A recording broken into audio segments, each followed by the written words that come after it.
When we first introduced Callapalooza a few years ago, one of the most popular events were our dinners at night. And the first year we did it, we had 2 VIP dinners that were limited to 30 people each night. And we did that just to kind of showcase the shop and introduce it, some of the new things that we had in our new facility.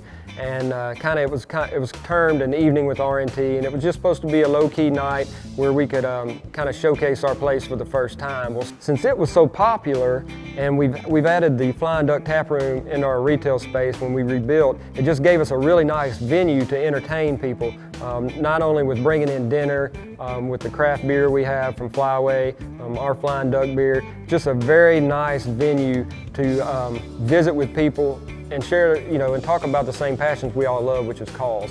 And that's what the whole week's about. So throughout the week, I'm just gonna run through these real quick. Monday's a new one that we started this year, which is a beer pairing.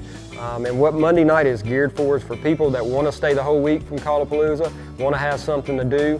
We are gonna sell tickets so that we can, pre-sale tickets so that we can plan on the amount of food that'll be here, but you don't have to eat to come.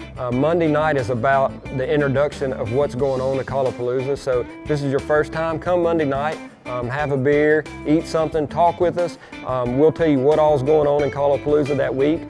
If you're from the local area, or you're from Arkansas, or you're from anywhere, and you don't really know what goes on at Callapalooza, it's not just for call makers. There's all different types of events and fun things to see if you appreciate duck hunting or appreciate call making. So if you're interested, Monday's the perfect night to come out and see what all the events are about. We had so many people thinking that the whole week was just for call makers or closed. It's not. It's open to the public because our intent for this whole week is not only share the craft of call making, but to educate people about what we do. So Monday night is a very good night if you want to know about Callapalooza. Our VIP nights are Tuesday and Thursday night, and unfortunately those are already sold out. But if that's something you're interested in, you just have to subscribe to the email next year when we start to put those on sale. Wednesday night is another nice event we started last year to celebrate the anniversary of J. Stevens Calls, which are my handmade calls. That is exclusively to the J. Stevens Owner Group Facebook. We draw, we let people register that want to, and then we draw names of that. It's limited to 25. That's been a nice exclusive event, and it's just a way of showing appreciation to the guys that not only purchased my calls, but started that Facebook page. Friday night, there's no ticket required for Friday night. Friday and Saturday is actually probably the busiest days here because that's when the vendors are set up outside. We have call makers, we have people that sell materials for calls, there'll be food trucks, but anything really that has to do with calls or waterfowling will be set up in booths and tents outside. And then what we'd like to do on Friday night is we call it our Call Makers and Call Collectors Social. We bring in pizza, there's no charge for the pizza.